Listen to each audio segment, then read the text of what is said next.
Disassembly tips. Ensure that you take the following precautions when disassembling a unit. Label each cable as you remove it, noting its position and routing. This will make replacing the cables much easier and will ensure that the cables are rerouted properly. Keep all screws with the component removed, if applicable. The screws used in each component can be of different thread sizes and lengths. Using the wrong screw in a component could damage the unit. If the unit contains light-sensitive components such as motherboard, memory module, CPU, hard disk drive, graphic card, store the component in its original ESD packaging to avoid damage. Please read the description below for more details about tools used to removal and replacement, static electricity. Before you begin, remove the base enclosure, battery, right trunk, right support bracket, and right fan. Removal.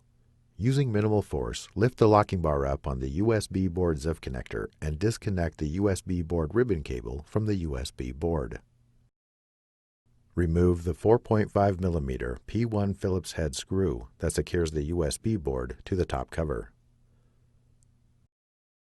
Lift the right edge of the USB board off of the alignment pins on the top cover, slide the external connectors out of the cutouts, and remove. Replacement. Tow the external connectors on the USB board into the cutouts in the top cover and lower it onto the alignment pins. Replace the 4.5mm P1 Phillips head screw that secures the USB board to the top cover.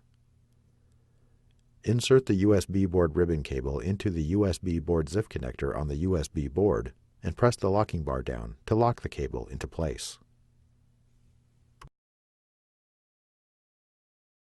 Thanks for watching.